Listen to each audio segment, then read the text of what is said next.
Simply Oishi channel. I'm Yuki, and in this tutorial I'm going to show you how to make Shiratama Dango.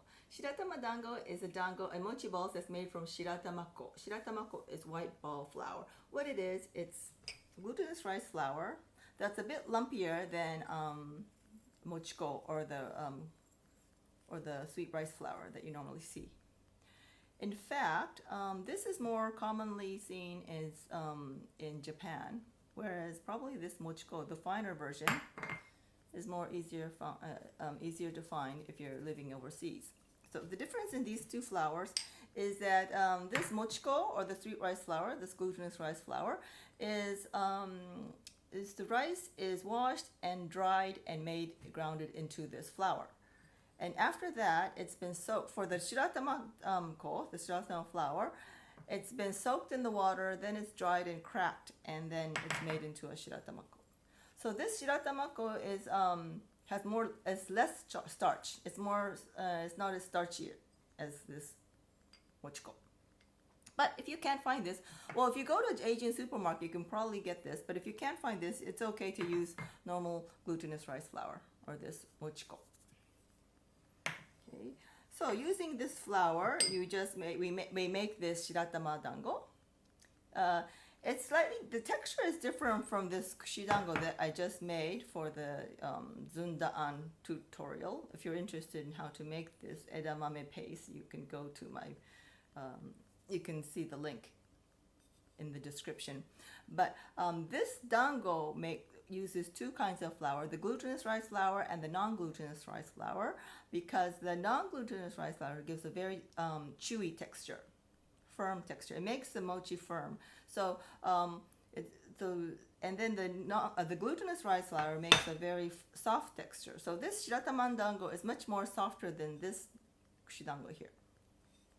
Okay, it's very easy to make. You just add water to the flour and make it into a ball and boil it. So let's get started. To make Shiratama Dango, you need about a fair amount of this powder. I put about 1/3 of a cup, which is about 50 grams, and about the same amount of water, which is 1/3 of a cup. Don't put it all at once because you might not need it. Just put in like half.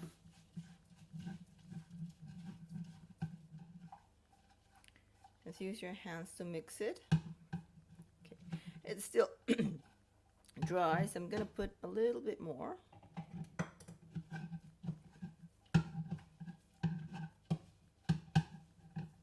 Okay, now it's starting to come together. Okay. And once it comes together like this, you want to scrape the side of the bowl.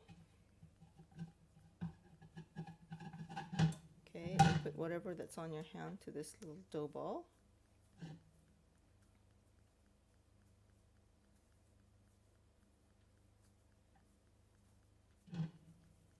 Okay, well, so once it's like this, you can just roll it into a ball and see if it holds its shape. It's a bit soft, so if it's too soft, you can add a bit more flour to it.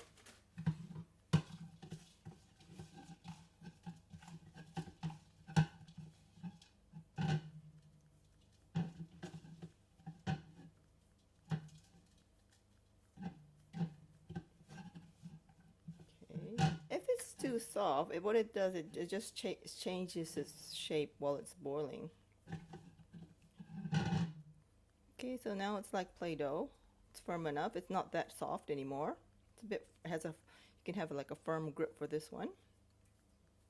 And what you want to do is you want to roll it into a ball. To do that, you can make a thin rope. Like this, roll it thin.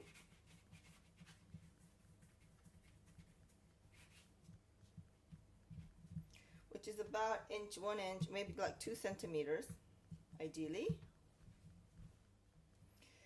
And cut it up in 2 centimeters. Okay, and roll it into a ball.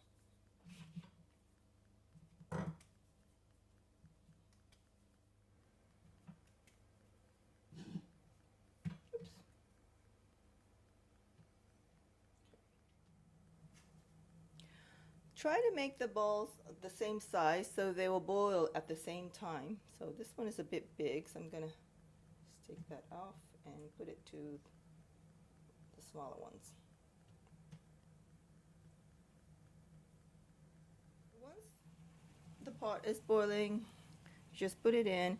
If you want to make it cook faster, you can just put a dent in the middle before you put it in the water, like that. And once you've put all the mochi in the water, just kind of stir it once just to make sure it's not stuck to the bottom of the pot. And boil it for 2 or 3 minutes or until the all the mochi balls have come to the top.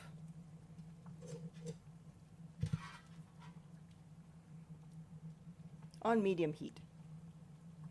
While the mochi balls are boiling, please get a bowl of water, ice cold water, ready, because after it's boiled, we're going to put it in an ice bath. Now you can see the mochi balls have all floated to the top, and you want to wait 1 minute just to make sure it's cooked through. So once they're cooked, you want to take it out and put it in the ice bath. If you're doing this in a big batch, you can put it into the water, and once the water becomes warm, you can just change it with ice cold water. So that's in there for until it's cool. So once the mochi balls are cool, you can just take it out of the ice bath and put it on a strainer.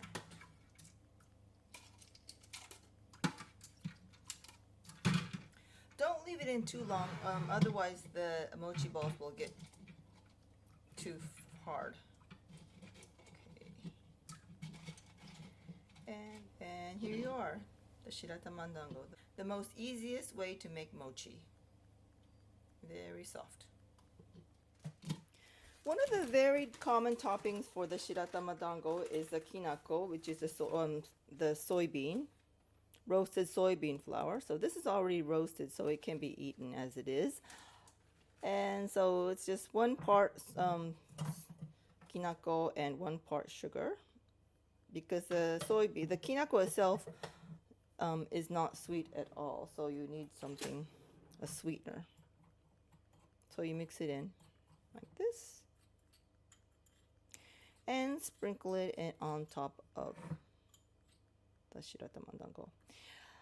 Or you can just sprinkle kinako on the top, or any other like nut powder, like peanut powder or grounded sesame seeds or anything, and then you can drizzle it with honey or like maple syrup. We normally use like brown sugar syrup, which is like brown sugar and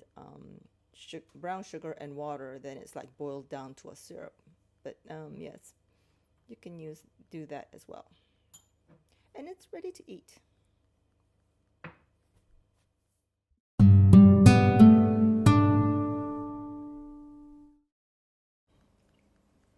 So that's it for today. I hope you enjoyed watching my tutorial.